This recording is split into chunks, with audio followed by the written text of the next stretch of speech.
Okay, आज की class में जो एक और कॉन्सेप्ट है प्रोबेबिलिटी का, वो हम करेंगे। इस कॉन्सेप्ट का नाम है कंडीशनल प्रोबेबिलिटी, और ये पेपर में हमेशा आता है, कंडीशनल प्रोबेबिलिटी।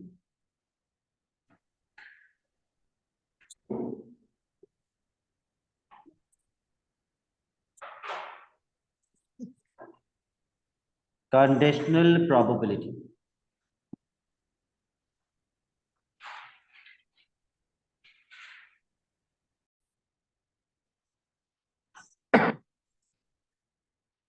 प्लीज इसको ठीक से सुन के पहली बारी में समझना, क्योंकि ये बहुत इंपॉर्टेंट है।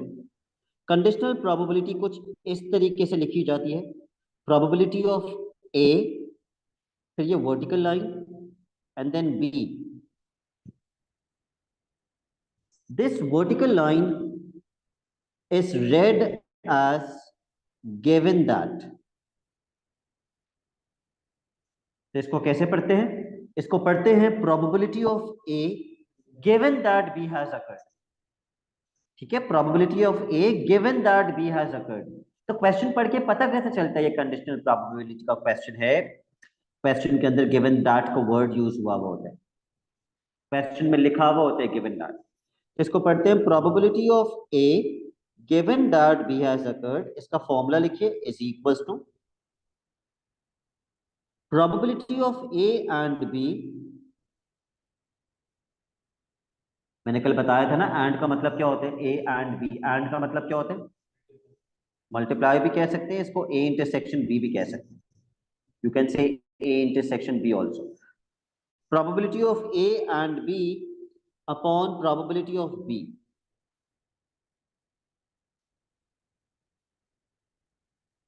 तो याद क्या रखना है कि गिवन दैट के बाद जो लिखा हुआ है वो डिनोमिनेटर में आएगा। जो भी गिवन दैट के बाद लिखा हुआ है, that has to come in the denominator. तो ये पूरा फॉर्मूला कैसे पढ़ते हैं?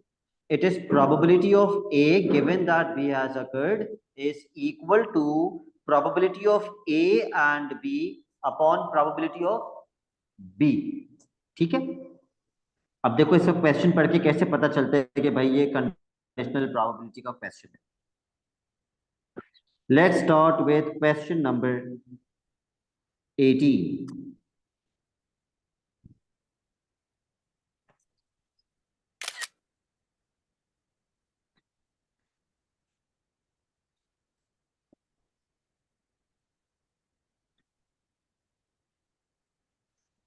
अब उमर फारूक उस्मानी लेट आया है क्लास के अंदर, मैंने पूरा कंडीशनल प्रोबेबिलिटी का फॉर्मूला लिख दिया है और ही हैज मिस्ड इट, और अब कुछ समझ नहीं आएगा। सर वो असल में ना आपकी जो ग्रुप के जो बायो में वो है ना लिंक, उसकी क्लास की वो गलत थी, तो मुझे लगा वही है। याद आया कि वो आपने दूसरा कोड दिया था। ओके उमर, चलिए भाई क्वेश्चन नंबर 18। सबसे पहले तो क्वेश्चन को पढ़िए और ट्री डायग्राम इसका फिल कीजिए।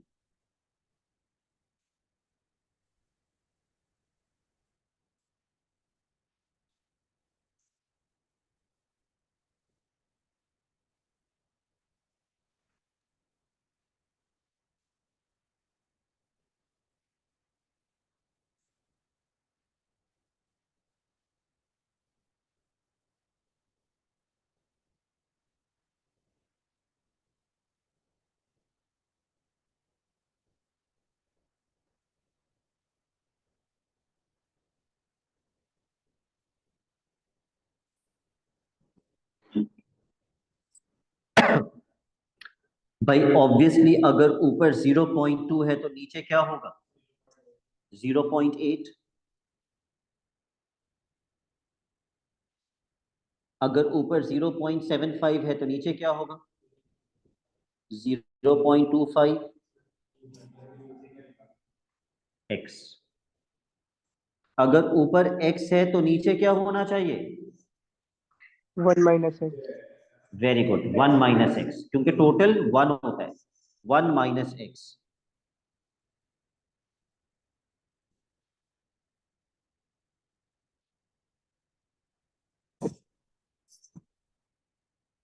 The probability that Hank has burgers for supper on any day is 0.5.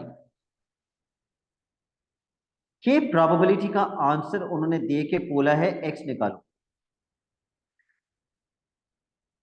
तो आहिल अगर मुझे बर्गर्स की प्रोबेबिलिटी 0.5 दी भी है तो मैं ट्री डायग्राम से पहले ये प्रोबेबिलिटी निकालूंगा और उसको इक्वेट कर दूंगा 0.5 से।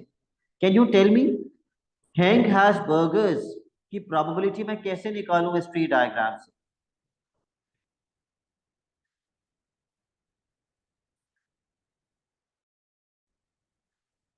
सर पहले 0.2 मतलब 0.75 प्लस 0.8 प्लस 1। यस, अगर उसने बर्गर्स खाने हैं सफर के लिए तो वो डायरेक्टली बर्गर्स पे नहीं जा सकता, आपको ये रूट फॉलो करना पड़ेगा।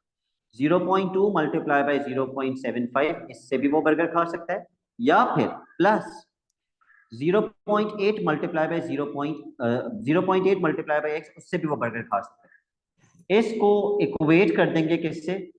0.5 से। But I was expecting Aahil to give me this answer, लेकिन आहिल ने जवाब ही नहीं दिया आखिर तक। Now Aahil tell me part 1, फिर से बताओ मुझे। अगर क्वेश्चन में बर्गर्स की प्रोबेबिलिटी 0.5 दी हुई है तो बर्गर्स की प्रोबेबिलिटी हम कैसे फाइंड करेंगे? Sir x 0.8 multiply by x और इसको इक्वेट कर देंगे 0.5 से। सिर्फ यहां से ही वो बर्गर खा सकते हैं और कोई रूट नहीं है जिससे वो नहीं बर्गर सर, खा सकते हैं? ऊपर से भी 0.2 और 0.25 जहाँ पे 0.2 मल्टीप्लाई बाय एक्स नहीं बेटा, 0.2 या मल्टीप्लाई मल्टीप्लाई बाय बाय 0.25 0.25 तो 9 बर्गर है। और फिर 0.75। यस, उससे उसको बर्गर मिलेगा, प्लस 0.8 मल्टीप्लाई बाय एक्स, उससे भी उसको बर्गर मिल जाएगा, और इसको इक्वेट कर देंगे 0.5 से।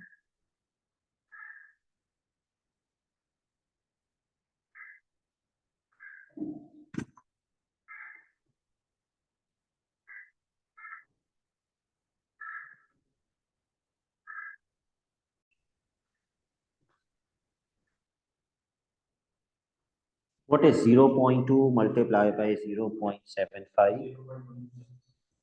कितना? 0.15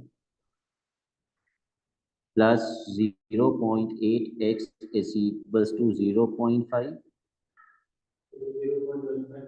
yes, 0.15 को वहां लेके जाएंगे, 0.35,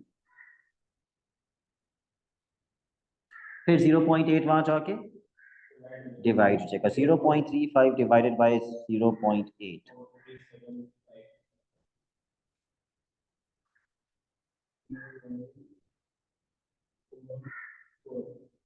0.4375।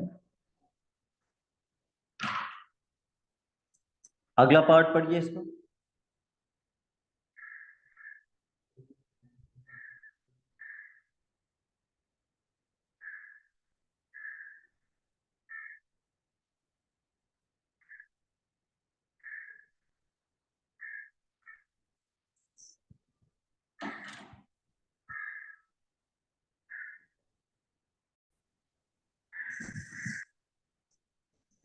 Now, when you read the second part of this question, there is a key word. What is that key word in this second part? Given that, ये कीवर्ड मुझे बताता है कि मुझे कंडीशनल प्रोबेबिलिटी यूज करनी है। अब वो सारे बच्चे जिन्होंने क्लास लेट ज्वाइन की है, मैं उनके लिए अभी रिपीट कर देता हूँ, आइंदा कभी नहीं करूंगा, आज कर लो लेकिन आइंदा टाइम पे आना। कंडीशनल प्रोबेबिलिटी क्या होती है मैं रिपीट कर देता हूँ उनके लिए। कंडीशनल प्रोबेबिलिटी इस तरह से लिखी जाती है, ये जो वर्टिकल लाइन है इसको पढ़ते हैं गिवन दैट। तो ये किस तरह पढ़ा जाता है? ये पढ़ा जाता है probability of A given that B has occurred. Probability of A given that B has occurred. A given that B has occurred. तो गिवन दैट के बाद जो भी लिखा हुआ होगा वो किसकी वैल्यू होगी? बी की वैल्यू होगी। ठीक है, given that b, given that के बाद जो भी लिखा हुआ होगा वो बी की वैल्यू होगी। लेकिन प्रोबेबिलिटी किसकी निकालनी है? A. Probability of A, find probability of A given that B has occurred. ठीक है, इसका फॉर्मूला होता है probability of A and B upon probability of B. जो भी गिवन डैट के बाद लिखा हुआ है वो ही नीचे आएगा। जो भी गिवन डैट के बाद लिखा हुआ है वही नीचे आएगा।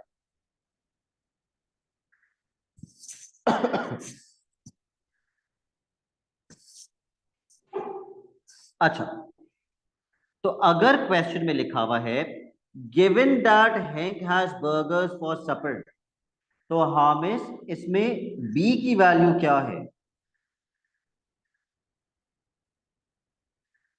सफर होगी ना।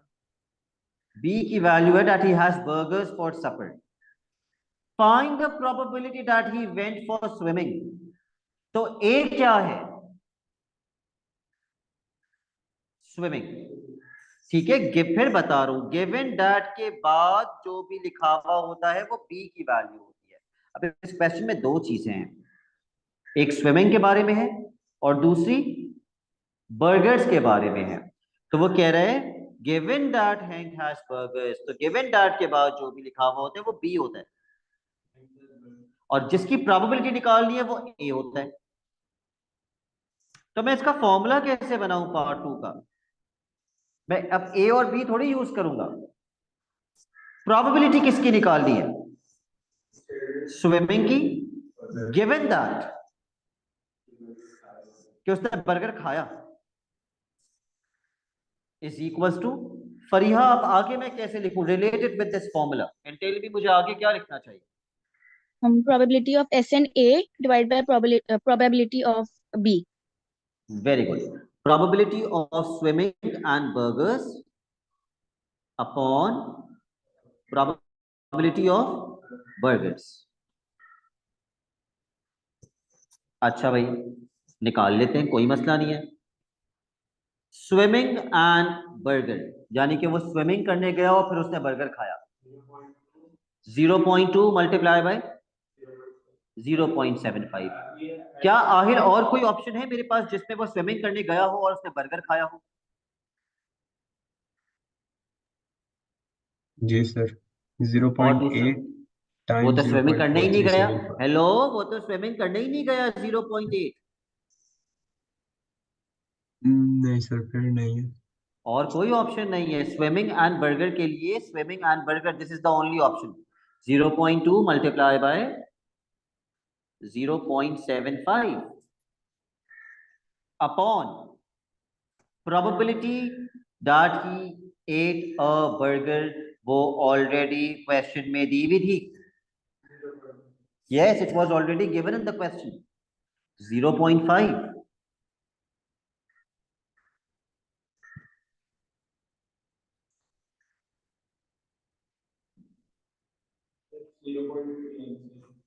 कितना और है? 0.3। Can anybody else confirm this answer? जी सर, यही आ रहा है। ठीक है, एक और क्वेश्चन देखते हैं कंडीशनल प्रोबेबिलिटी का।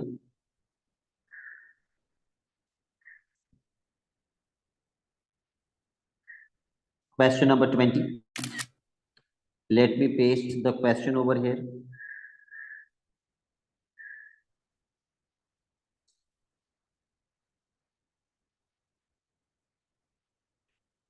पहले पढ़ लीजिए क्वेश्चन।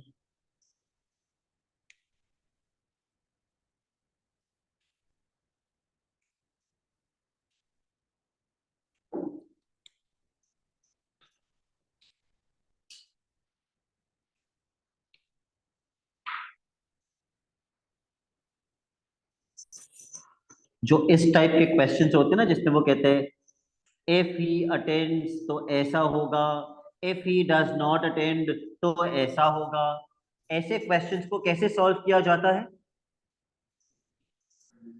नहीं नहीं नहीं, कंडीशनल तो गिवन दैट का वर्ड तो अभी तक आया ही नहीं ना, तो कंडीशनल तो मुझे नहीं पता। लेकिन अगर ऐसा होगा तो ऐसा हो जाएगा, अगर ऐसा नहीं होगा तो ट्री डायग्राम बनाया जाता है इसके अंदर। ठीक है, ऐसे क्वेश्चंस में ट्री डायग्राम बनाया जाता है। तो सबसे पहली ब्रांच मुझे क्या बताएगी कि वो ट्रेनिंग सेशन अटेंड करेगा या नहीं करेगा। ठीक है, he is either he is going to attend the training session और he will not attend the training session. A complement कर देते हैं not attend. But if the question is equally likely, तो प्रोबेबिलिटी में कितनी कितनी लगाऊं? इक्वली लाइकली, इक्वल चांसेस हैं, 50% 50%, 0.5 0.5, इक्वली लाइकली, बराबर है प्रोबेबिलिटी दोनों की। अटेंड करेगा तो उसके बाद क्या बोला है, या तो वो अटेंड करने के बाद ही विल बी चोजन, या तो वो चूज हो जाएगा या फिर वो चूज नहीं होगा, ऐसे ही बोला है ना। और ट्रेनिंग सेशन अटेंड नहीं करता तो भी या तो चूज हो जाएगा या फिर चूज नहीं होगा।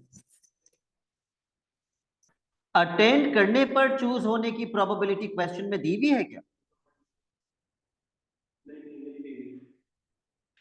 If he attends, he is certain to be chosen.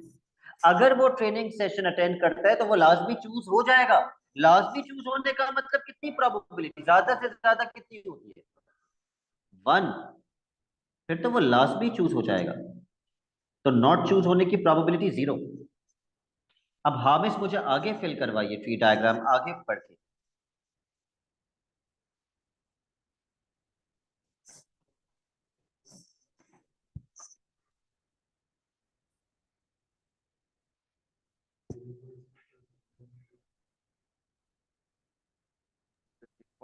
लिखेंगे पहले कहां पे? ऊपर वाले में। Yes, if he does not attend, choose होने की प्रोबेबिलिटी 0.6 दी है। तो अगर मैं ऊपर 0.6 लिख देता हूं तो मैं नीचे क्या लिखूंगा?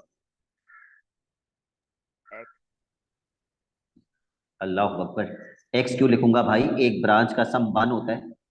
अगर ऊपर 0.6 है तो नीचे 0.4 आएगा ना। Okay okay. Part 1, find the probability that Jamie is chosen for the team. तो महक कितने तरीकों से he can be chosen for the team? दो।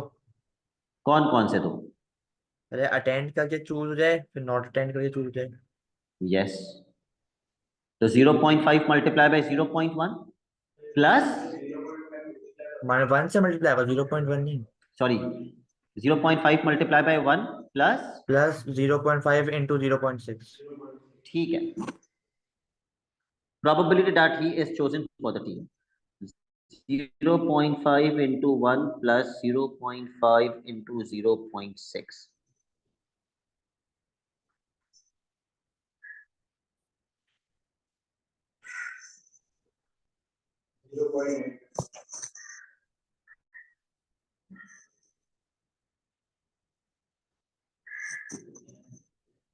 तो 0.8। Okay, part 2,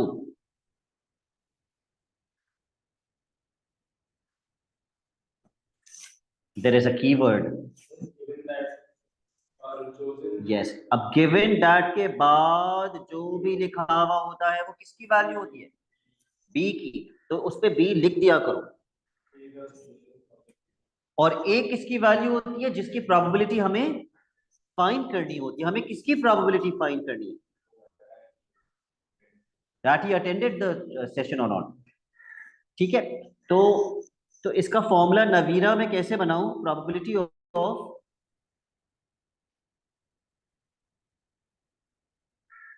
Probability of A given that C. गलत, हाँ सॉरी सॉरी, सही। Probability that he attended given that He he is was chosen chosen, is ठीक है, equal to is probability equals of to A and C upon probability of C. Okay, एक second screen sharing कर दूं, मैं बंद हो गई है।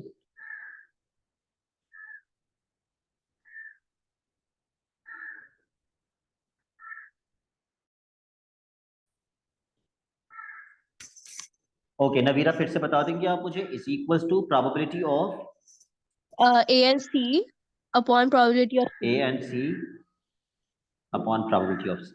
ठीक है,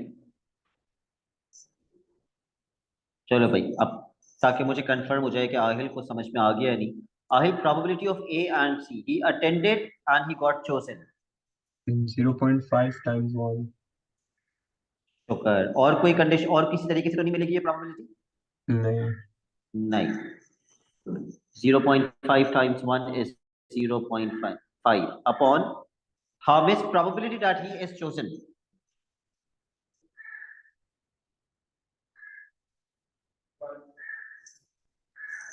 वन। नहीं, आप ये नहीं बोल सकते कि सर यहाँ से वन वन लिख लें। चूज होने के दो तरीके हैं, या तो 0.5 इंटू वन प्लस 0.5 इंटू 0.6। जी जी। लेकिन आहिल आपको तो बोलना चाहिए था सर, आपने पहले पार्ट में निकाल तो लिया प्रोबेबिलिटी ऑफ चोजन 0.8, 5/8। एक एक डेसिमल आगे कर देते हैं, 5/8 या डेसिमल में क्या होगा? 0.625। ओके, चलो भाई अगले क्वेश्चन पे चलते हैं, कंडीशनल प्रोबेबिलिटी के।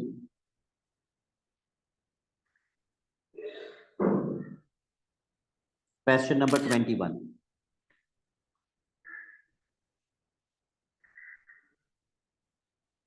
महद, 1 मिलियन में कितने जीरोस होते हैं? 6। 6। राहिम, 1 मिलियन में कितने जीरोस होते हैं?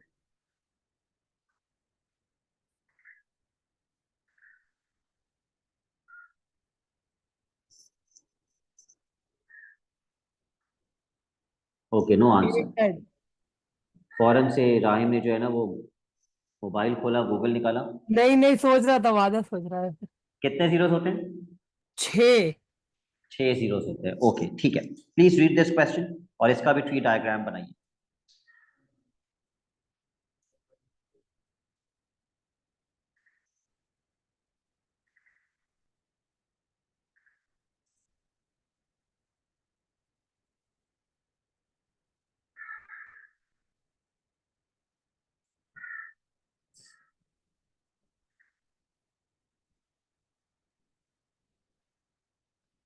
कंट्री ए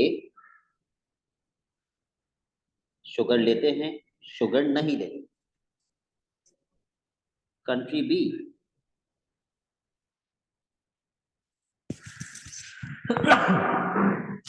शुगर लेते हैं, शुगर नहीं लेते।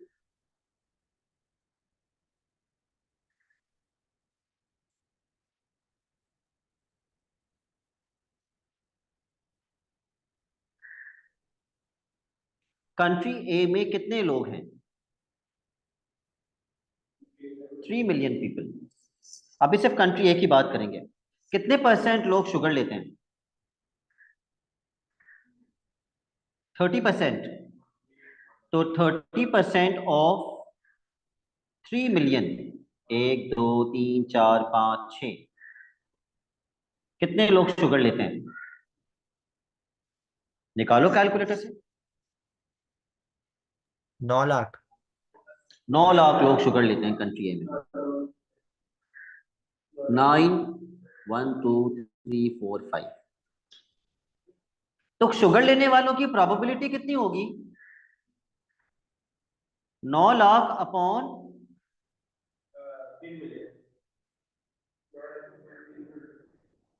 Upon 3 million.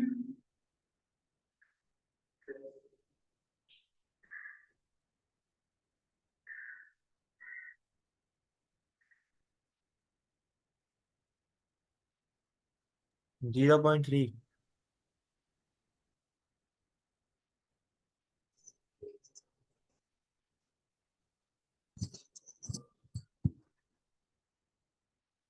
लेकिन did you read the question? What mistake are we making over here? A person is chosen at random from these 15 million people. तो मैं कंट्री वाइज नहीं कर रहा हूं। आपने कंट्री ए के निकाल लिए शुगर वाले, अब आप जरा कंट्री बी के भी शुगर वाले निकाल लीजिए। कंट्री बी में 65% people take sugar in tea, और कंट्री बी की पॉपुलेशन 12 मिलियन की है। तो 65/100 इंटू 12 मिलियन, कितने लोग बनते हैं ये?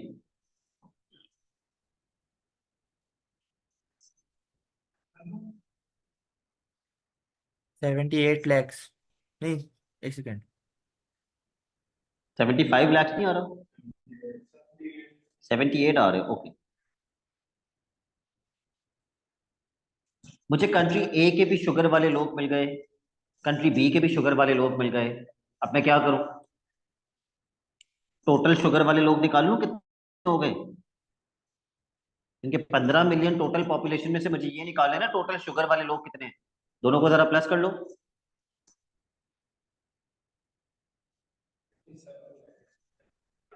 87 लाख।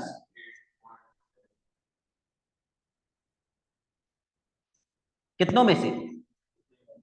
15 मिलियन लोगों में से। तो बताइए, पहला इंसान की प्रोबेबिलिटी कितनी होगी?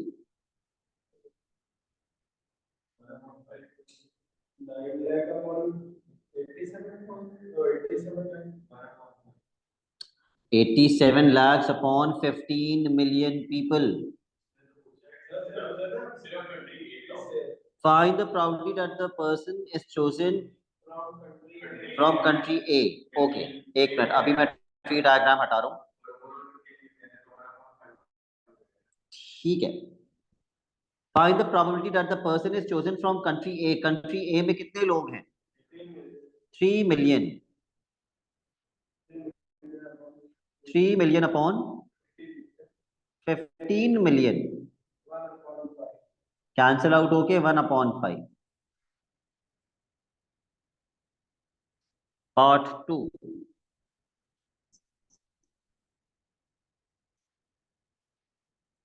find the probability that the person chosen does not have sugar in their tea. भाई पहले तो मैं तो कह रहा हूं ज्यादा आसानी होगी कि आप शुगर वाली की प्रोबेबिलिटी निकाल लें और फिर 1 से माइनस कर दें। शुगर वालों की प्रोबेबिलिटी क्या होगी? 87 लाख अपॉन 15 मिलियन। पहले इसका आंसर बताओ, शुगर वालों की प्रोबेबिलिटी कितनी आ रही है? 0.58। एग्जैक्ट 0.58। जी। तो नॉट शुगर की प्रोबेबिलिटी कैसे मिलेगी? इसको 1 से माइनस कर दो, 0.42। अब आते हैं कंडीशनल प्रोबेबिलिटी पे।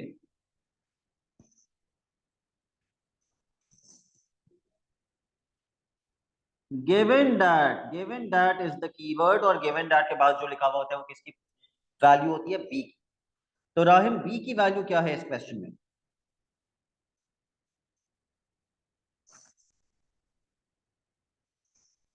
$78 million। नहीं, मतलब वर्ड्स के हिसाब से डज नॉट हैव शुगर नहीं होगा B? Yes, does not have sugar on। तो ए क्या है? Have sugar। नो, ए वो होता है जिसकी प्रोबेबिलिटी निकालनी होती है। जी। किसकी प्रोबेबिलिटी निकालनी है? ए की। कंट्री बी की। जी, तो कंट्री हम बी। इसका फॉर्मूला बनाते हैं, probability of country b given that the person does not have sugar sugar बराबर होगा country b and does not have sugar upon what? One does not have sugar. does not have sugar. Yes.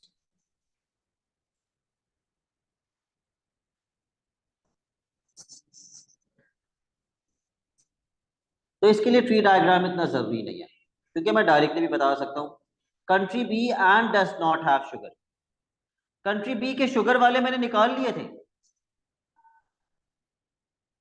Country b के sugar वाले हमने कितने निकाले थे? 78 लाख। तो हम इसकी प्रोबेबिलिटी निकाल के किससे माइनस कर दें? 1 से। 1 से।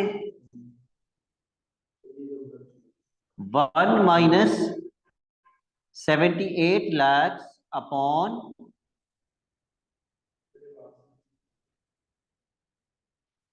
वापस से बता दूं। अच्छा, न्यूमरेटर में कंट्री बी का भी होना चाहिए और नॉट शुगर वाला भी होना चाहिए। ये जो हमने क्वांटिटी निकाली थी, ये कौन सी क्वांटिटी थी? कंट्री बी का शुगर वाला। तो कंट्री बी के शुगर की प्रोबेबिलिटी निकाल के उसी को 1 से माइनस कर देंगे, तो कंट्री बी के वो लोगों की प्रोबेबिलिटी मिलेगी जो शुगर।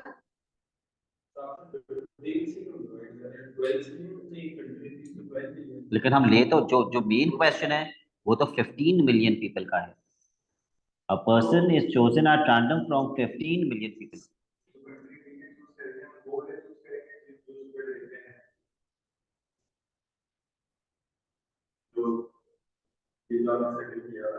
ये जो मैंने सर्कल किया हुआ है, ये हम कंट्री बी के वो लोग निकालनी, तो बेसिकली उसकी प्रोबेबिलिटी है जो कंट्री बी के लोग हैं जो शुगर नहीं लेते।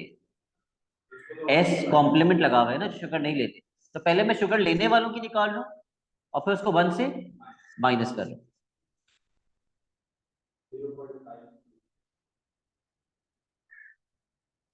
अपॉन वो लोग जो शुगर नहीं लेते। यस, उसका आंसर हम पार्ट 2 में निकाल चुके हैं।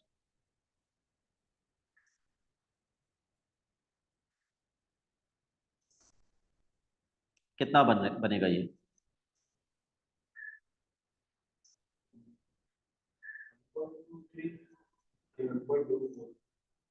अगर 1 से ऊपर आ रहा है तो फिर then we are making a mistake.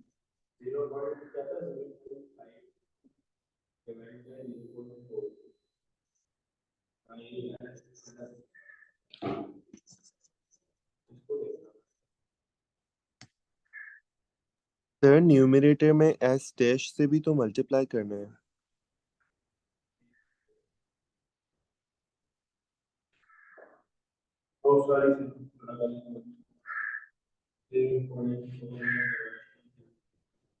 Numerator में एस डैश से मल्टीप्लाई नहीं करना है हसन। न्यूमरेटर में हमें कंट्री बी के वो लोग लेने हैं जो शुगर नहीं लेते।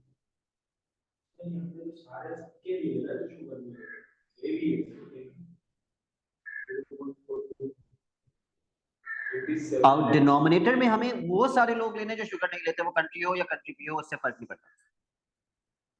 और वो डिनोमिनेटर का आंसर तो हम पिछले पार्ट में निकाल चुके हैं।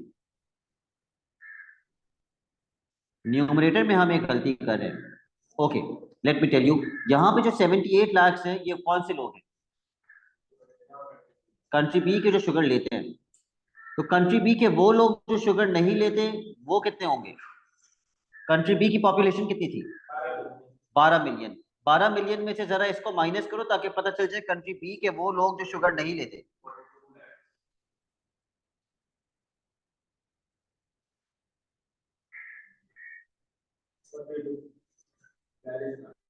$42 लाख। इसकी प्रोबेबिलिटी हमें ऊपर लिखनी है ना। तो 42 lakh divided by 15 million.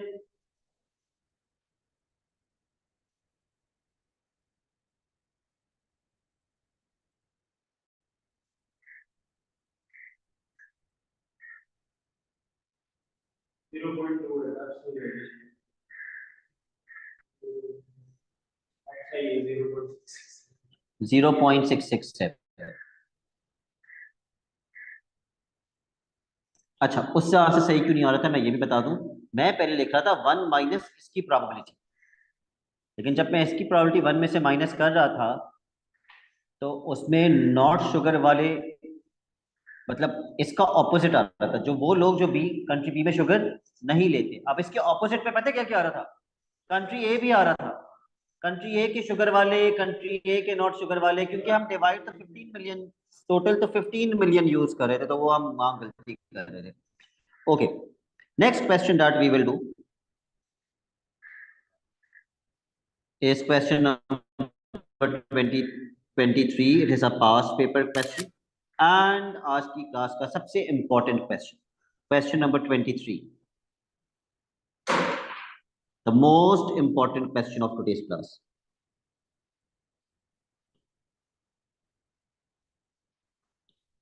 Tree diagram आप सवाल पढ़ के खुद बनाएंगे।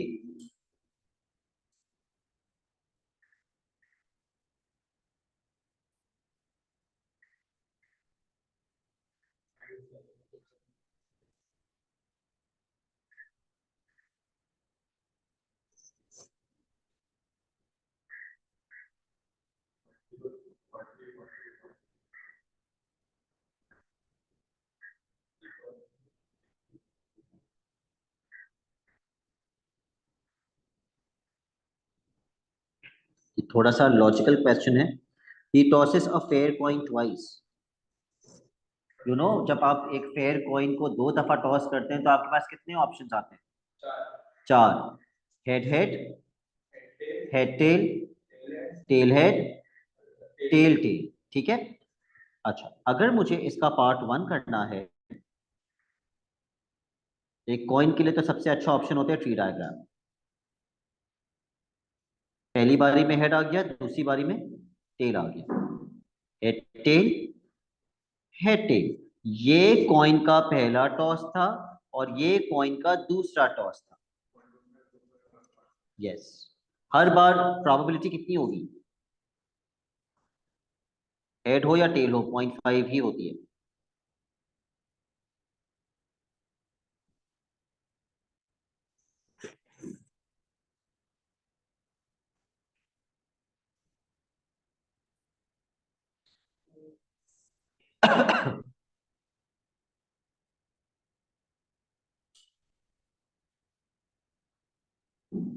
नाउ टेल मी हसन, अगर उसने if he gets 2 heads he will go on the elephant ride, तो अगर आपको प्रोबेबिलिटी ऑफ एलिफेंट राइड निकालनी है तो आप कैसे निकालेंगे?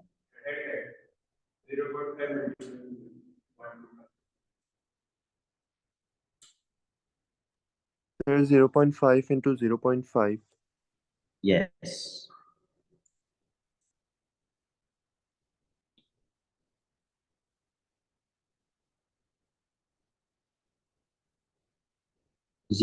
0.5 into 0.5, which is 0.25.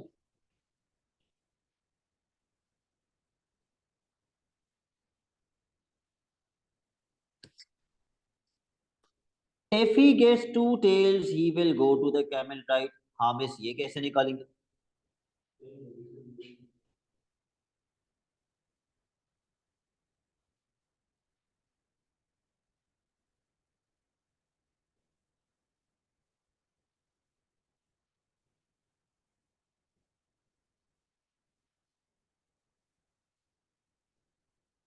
Umar Farooq Usmani, can you answer this? मैं करूँ सर? जी बताइए। 0.5 into 0.5। 0.5 into 0.5, 2 tails.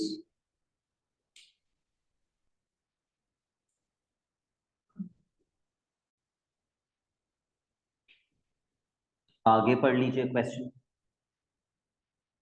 सर इसके अंदर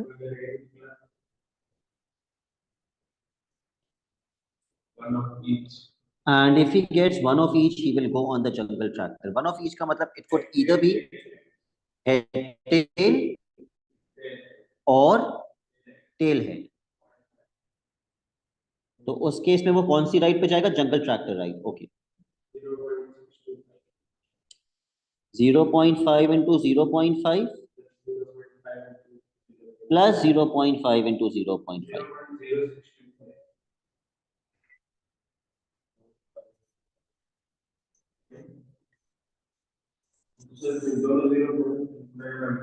$0.5। तो मेरे पास एलिफेंट राइड की भी प्रोबेबिलिटी आ गई, कैमल राइड की भी प्रोबेबिलिटी आ गई और जंगल ट्रैक्टर राइड की भी प्रोबेबिलिटी आ गई। अब आगे पढ़ लीजिए question.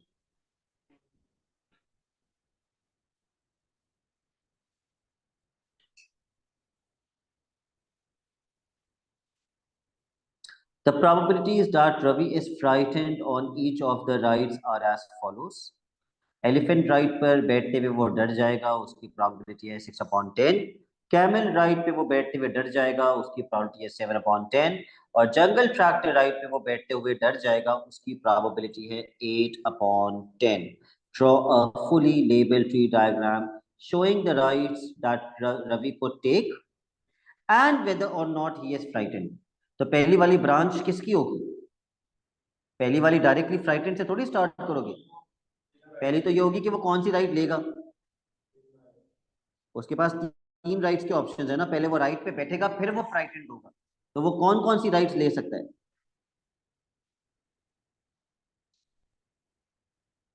Elephant ride, camel ride या जंगल ट्रैक्टर राइड?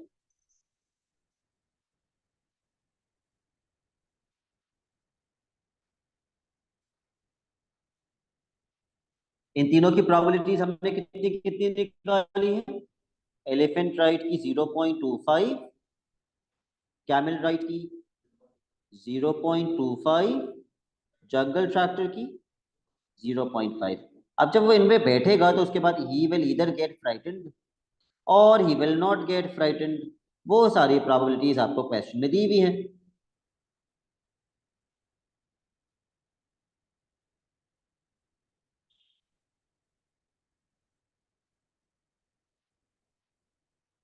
उसको देखते हुए आगे का फिल कर लो।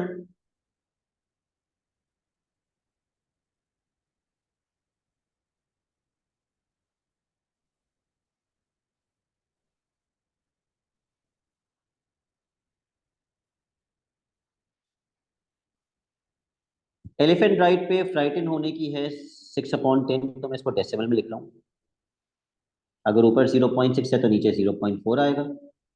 कैमल राइड पे फ्राइटन होने की है 0.7, तो नीचे 0.3 आएगा। और जंगल ट्रैक्टर राइड पे फ्राइटन होने की है 0.8, तो नीचे 0.2 आ जाएगा। ठीक है, let's go on to the next part of the question.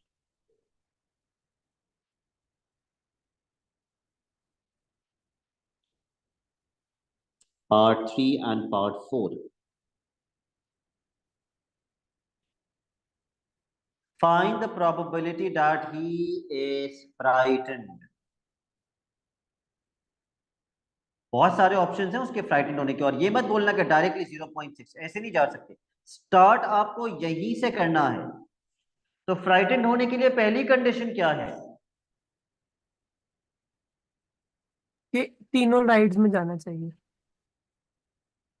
0.25 into 0.6 या 0.5 फिर into 0.7, 0.25 इंटू 0.7 या फिर 0.5 into 0.8। 0.5 into 0.8। Yes,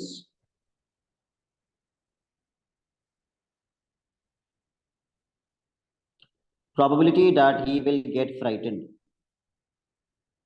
0.25 into 0.6 plus 0.25 into 0.7 या फिर 0.5 into 0.8।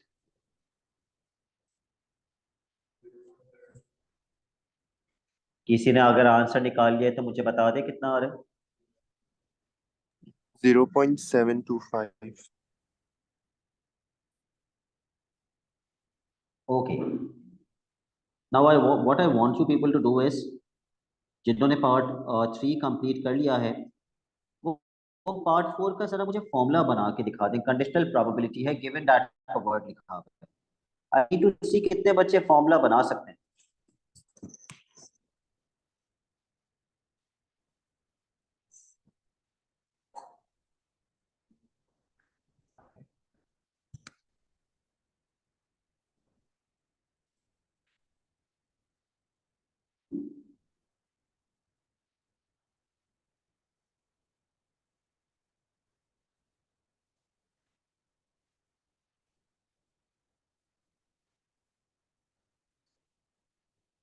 बना लिया सर। बना लिया फॉर्मूला, ओके। गिवन दैट के बाद जो भी लिखा हुआ होता है वो बी की वैल्यू होती है, यानी कि नॉट फ्राइटेंड बी की वैल्यू है, और प्रोबेबिलिटी जिसकी निकालनी होती है वो ए की वैल्यू है, यानी कि ए की वैल्यू क्या है, कैमल राइट। आहिल क्या फॉर्मूला बनाया आपने? सर मैंने बनाया कि probability of camel ride multiply by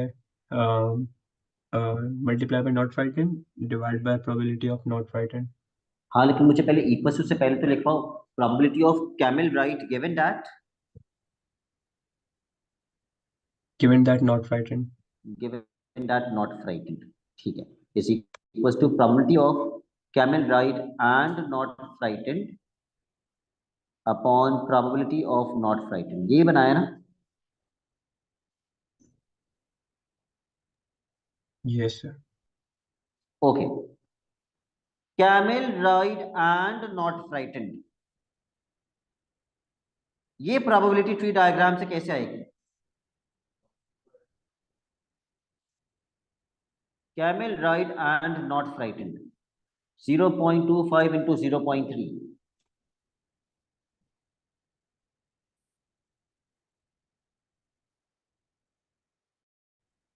upon probability of not frightened. Can any online student tell me probability of not frightened कैसे आएगी? 1 minus 0.725. Very good. पार्ट 1 में हमने फ्राइटेंड की प्रोबेबिलिटी ऑलरेडी निकाल ली है, 1 से माइनस कर देंगे तो नॉट फ्राइटेंड की प्रोबेबिलिटी आ जाएगी।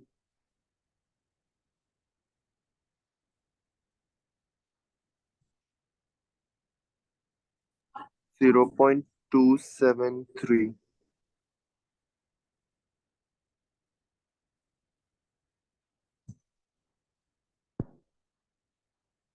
सबका आ रहा है 0.273? हाँ, तो 3 सिग्निफिकेंट फिगर्स में 0.273, ठीक है।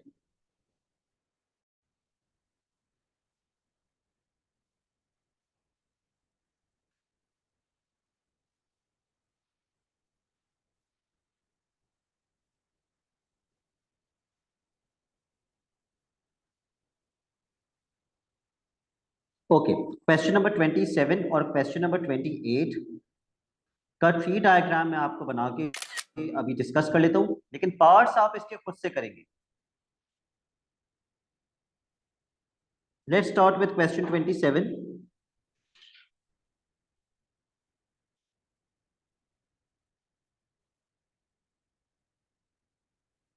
and draw the tree diagram as soon as you read the question.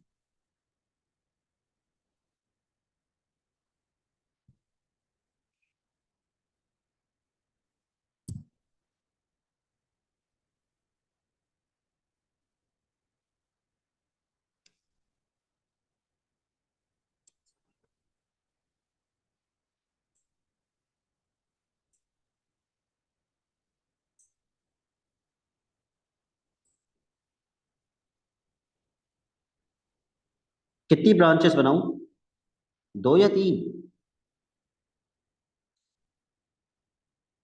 3 बनेगी ना, ए सी एल, और इन तीनों की प्रोबेबिलिटीज कितनी कितनी है?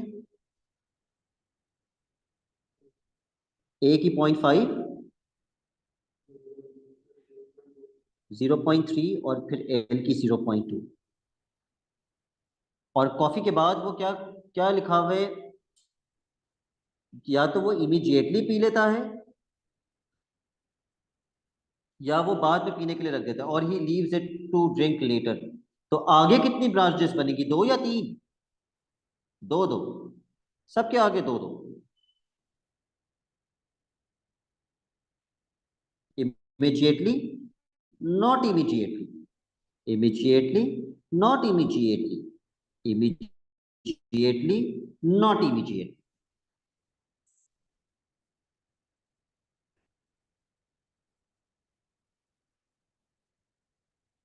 अब आगे की प्रोबेबिलिटीज फिल कर लीजिए।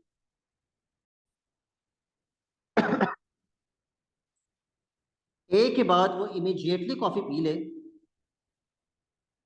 उसकी प्रोबेबिलिटी क्या है?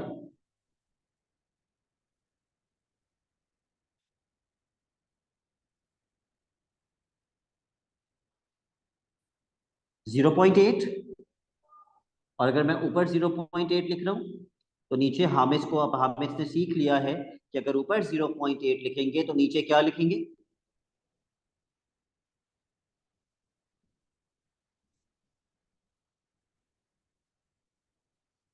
Zero point. For C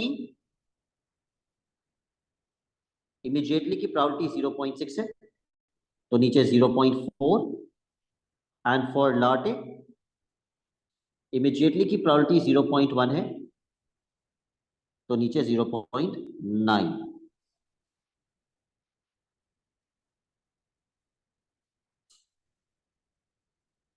okay, part 2 के अंदर प्लीज यहां शुरू में गिवन दैट का वर्ड लिख लीजिएगा।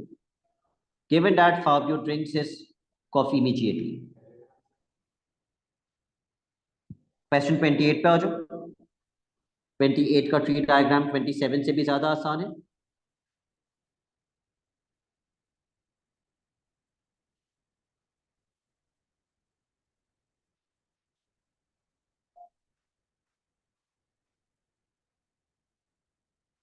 कितनी ब्रांचेस बनाऊं? पहला सेंटेंस बता देगा आपको कितनी ब्रांचेस बनानी है।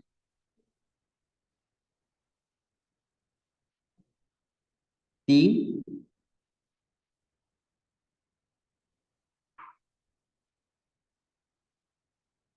या तो शॉपिंग, या तो सिनेमा, और ही स्टेज एट होम।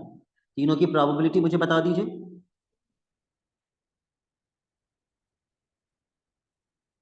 0.25, 0.35। तो होम की कैसे निकालूं? दोनों को प्लस करके 1 से माइनस कितनी आएगी? 0.4. 0.4। अब अगला सेंटेंस पढ़ के बताइए, हर उसके आगे कितनी ब्रांचेस लगेगी?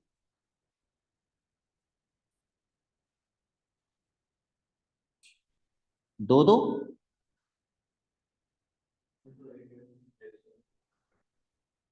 If he goes shopping, the probability that he spends more than $50 is 0.7. या तो he will spend more than $50,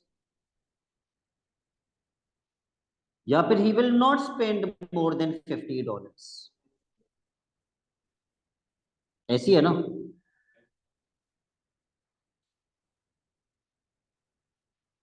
zero point seven,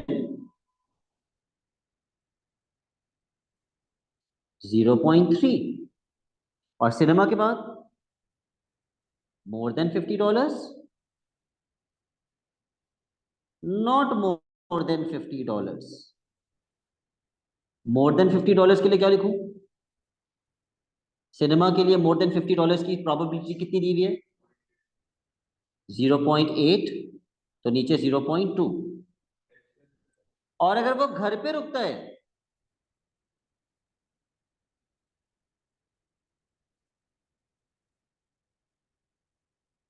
he spends $10 on a pizza, तो इसको मैं कैसे लिखूं यहां पे?